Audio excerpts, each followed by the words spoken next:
Hello everyone, welcome back to my channel and welcome to the next part in the series of the Quitting Sugar Journey. So in part one, I spoke about self-compassion, one skill that I had to learn. I had to learn to be gentle with myself. In part two, I spoke about the 4 C's, and those were the C's that I learned about from Dan Sullivan, and that was commitment, courage, capability, and confidence. He said that was the key to success, and I found it really was, because you really have to start with a commitment that says no matter what, even if I fail every day and I have to restart every day, this is what I'm going to do. And then in the last video, I did the plateau of latent potential, which I learned about through James Clear's book, Atomic Habits, where he's saying that there's a huge difference between the time where you make the effort to the time where you get the results. In between, that's the plateau of latent potential. And that's when we sometimes give up because we don't see the results yet. And I spoke about it in part 3. Now in part 4, I'm going to tell you about WOOP. W-O-O-P. Now, I learned about this from Gabrielle Oettinger, where she spoke about the need to plan for the obstacles. And when I heard about that, I thought, how brilliant. I don't know if you are like me, but I tried many times to quit sugar and to lose weight. And you know what I did? I'm kind of embarrassed to say, but what I said was, I'm going to do it this time. I'm going to be positive. Yes, this is it. I will do it. Then I would wake up on the Monday morning without a plan. And then I would get hungry or depressed or something would happen and I would just say, tomorrow I'll do it. I know. Because when I think about it, it's no wonder that I was never successful. But I'm telling you, most Monday mornings, I tried. And most Tuesday evenings or Monday evenings, I quit. Because I didn't have a plan and I didn't prepare for the obstacles. So, I learned through this book, that I needed to plan for the obstacles. So let me tell you what I learned about WOOP. Now the W stands for wish. What's the thing you're wishing for? What's the outcome you expect? The first O is outcome. What's the outcome that you actually want? The next thing is obstacles. What are the potential obstacles? And P, what's your plan? WOOP. Wish, outcome, obstacles, plan. Now the wish is easy for most of us. We want to lose a certain number of pounds or we want to quit sugar.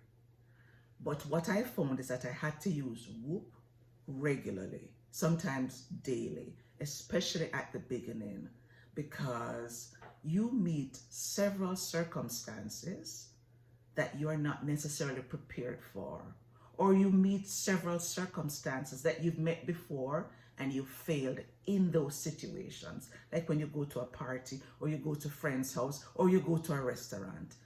Many of us know that those are the challenging times. So I had to learn to use WOOP regularly. So I'm going to give you a practical example of how I started to use WOOP. Now, when I just started this no sugar journey, a friend invited me out for lunch. And I thought about it for a while and I thought I wasn't ready.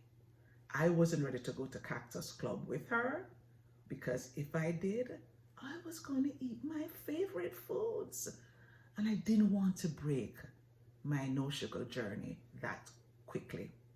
So because she's a psychologist and I knew she would understand, I said to her, how about if I came by your house and we did something there? She was all for it because she's homebodied anyway. She just wanted us to get together and chat because we hadn't caught up for a while. And then I took it a step further. And I said, how about if I brought some food? Because when she said, okay, I'll prepare A, B, C, D, E, I thought there's no way she can prepare A, B, C, D, E and I not eat some of it. So I said to her, it's okay. I'll do some Jamaican jerk chicken and some chicken meatballs because I knew I had control over that. And then I said, and I'll take a salad.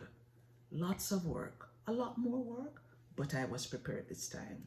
So I had encountered some questions that Brooke Castile had in one of her videos, and I adapted those questions. So I'm going to tell you what the questions are so that you see what it is that I used to follow. Let me first tell you the questions, then I tell you how I answered those questions. The first question when you're following WHOOP and when you're trying to figure out your obstacles is, what will be the most difficult time of day?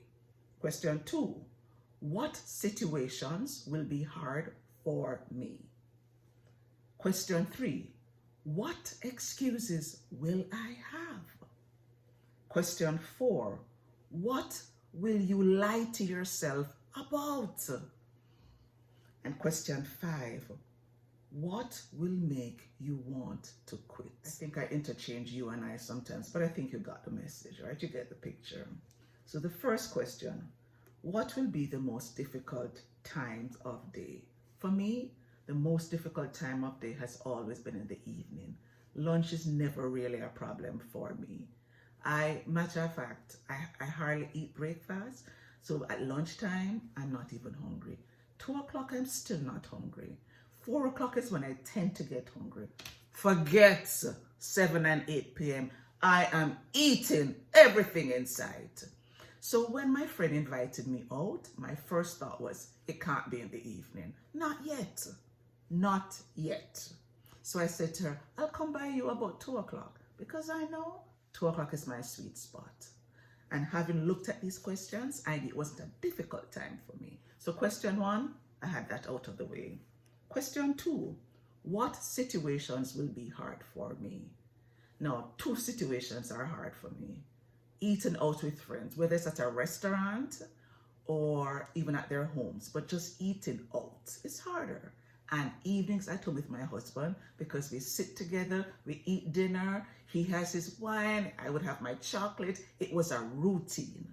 Nighttime, by 8 o'clock, no, 9 o'clock, we'd settle in and it would be chips and chocolate. That was very hard for me.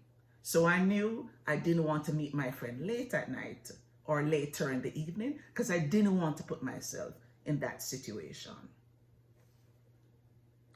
Question 3, what excuses will I have? Oh yes, and I was the author of excuses. Now let me read for you some of the excuses that I wrote when I knew I was going by my friend. I wrote, I can restart tomorrow. If I fail today, it's okay. I can restart tomorrow. I can take a break. Why not? I've been doing well for the last week. Not month or year, week. Or the next excuse, I deserve this. I've had a hard week. I've had an emotionally draining week. I deserve this. Those were my excuses. And question 4, what will you lie to yourself about? And when I got to that question, I thought about it. Because I was really good at lying to myself. It was easy. And it was lying to myself. Maybe if I were lying to somebody else, they would have called me on it. But hey, I was lying to myself. No big deal, right? And these were some of the lies I told myself. It's not that important. Tomorrow's a new day. You don't have to worry about it. You'll be fine. Just start again tomorrow. It's not that important. You don't have to be so strict. Why would I need to be strict? I'm good. Another lie I used to tell myself is, I will do better tomorrow. If I fail today, I will just restart tomorrow, which never happened that easily. Therefore, I knew that if I decided to eat whatever I wanted this time, the possibility did exist that the following day I would not get back on the horse that easily. I didn't want to put myself through that. I didn't want to fail so quickly. And the fifth question is, what will make you want to quit? Hunger, deprivation, feeling alone. But fortunately, like I said, my friend is a psychologist, she's a counselor. And even though that's not the relationship we have, when I told her what I was doing, she was on board. She said, okay, no problem. And that was such a relief. So I went to her home and I had jerk chicken, I had meatballs, and I had my salad. And I took enough so that her family could also eat. And we ate and we chatted and we ate and we chatted and we had a good time. And there was no carbs involved, no sugar. And I had control over what I ate. Sometimes that's what you have to do, especially at the beginning. So what if people say, come on, you don't have to be that strict about it. And people will say that. A lot of times friends think that you may be going overboard.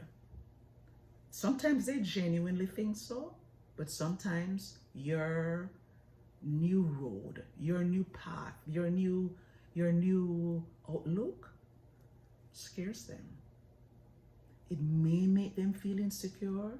It may make them feel that they're losing you. It also may make them feel a little bit badly that they're not doing the same. And that's okay. You have to be compassionate towards your friends also, because you were also there. You were one of those people one time. But you have to be strong enough to not let your friends derail you. You have to be strong enough so that when they are critical, if they are, you can say, yeah, I hear you, but this is what I'm doing right now. I'm going to see if it works. And that was the approach I had. I think it will work. I've heard from other people that it does work. Let me see. Let me give it a solid try. So I started out saying I was doing 40 days without sugar. And fortunately, my husband came on board. And we are empty nesters. My son is now back at home, but at that time, it was just the two of us. I cleared out the cupboards. There was no sugar around. And he got rid of his wine. I think he was drinking it in private, but that's okay. He didn't drink it in front of me. And once the cupboards were free from carbs, not even carbs, but sugar, because that was only thing. That was my only goal initially, just to cut out sugar. And once he was on board with me, and once he was supporting me, I felt I could do it. That doesn't mean it was easy, because I am telling you, the cravings were turned up. In Jamaica, we would say, turn up. I had cravings like crazy. All of a sudden, cravings, nausea, headaches.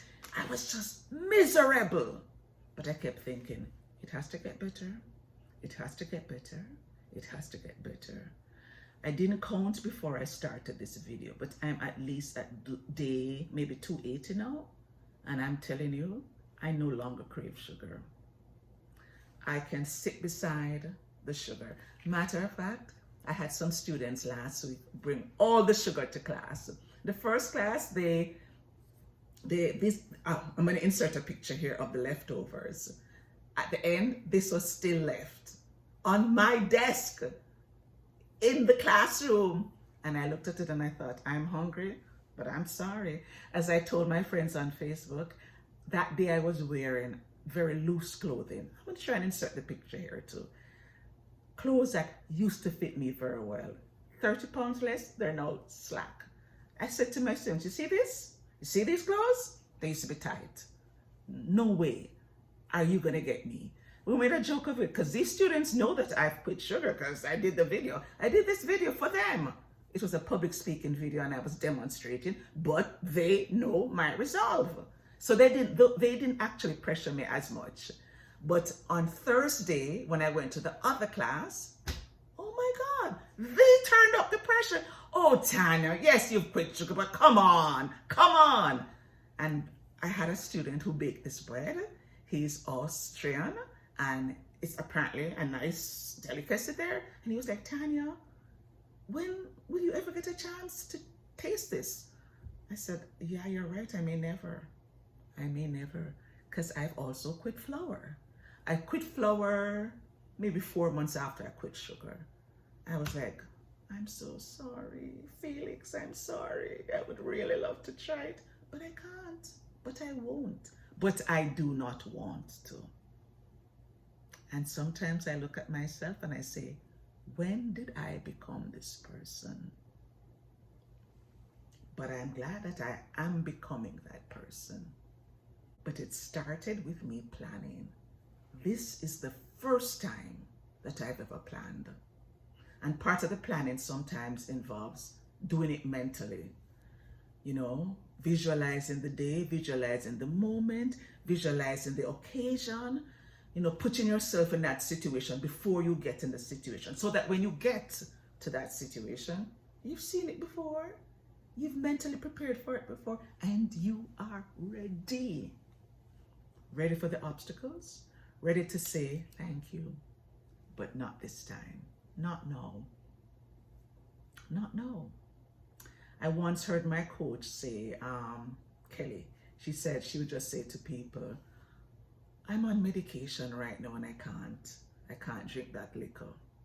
And I thought, that's brilliant. And I'm not telling you to lie, but sometimes you have to be creative. Especially if you have a friend or you know people who are going to pressure you. And I had many of those. So I would just, you know, first it was, I'm not having that right now. Or I'm just trying a thing. No, I'm okay. I just ate. I'm not too hungry right now. Oh, I'm good. Thank you for that. And then I became bolder and I started to say, no, I'm not having sugar.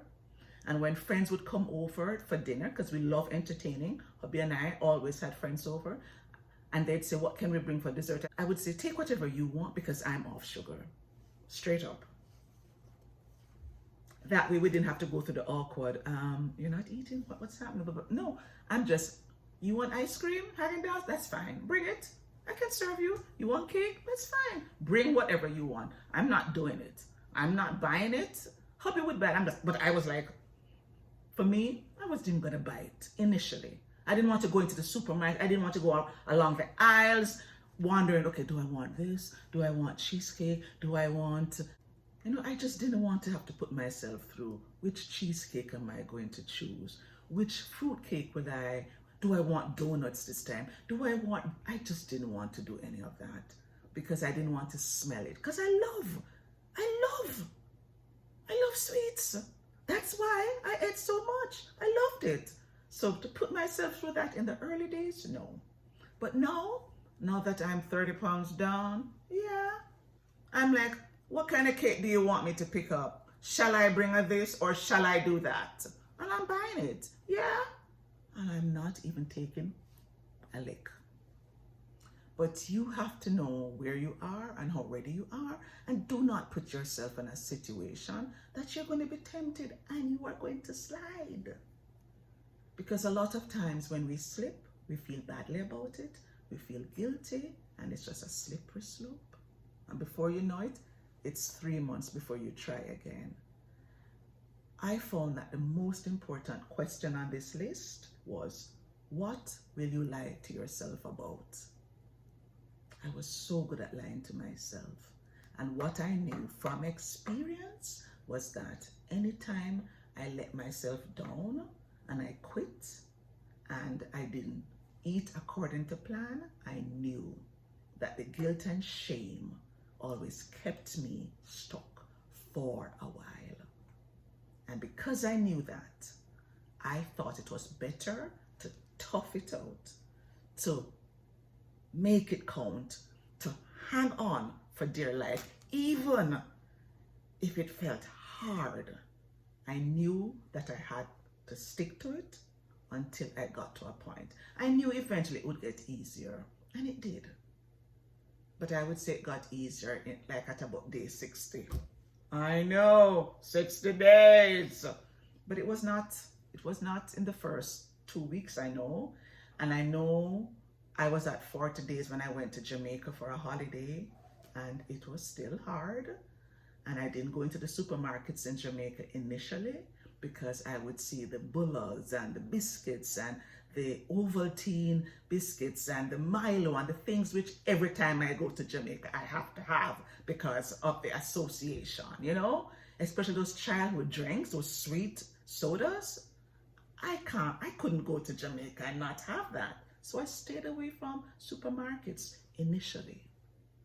So I say all of that to say, if you decide that you want to lose weight or you want to quit sugar, you have to whoop it. What's your wish? What's the outcome you want? What are the obstacles that you may face? And what's the plan that you are going to come up with so that you get through it? If it feels hard at first, you're doing the right thing. It is hard at first. Expect it to be hard. If you expect it to be hard and it's hard, it's easier to manage. But if you go into it with positive thinking, feeling like, I'm just going to be positive. Yeah, I'm going to do it this time. You're going to do it this time, but life happens and every day there's a new challenge. What are you going to do then? So I want to encourage you. As you decide to quit sugar, make a plan.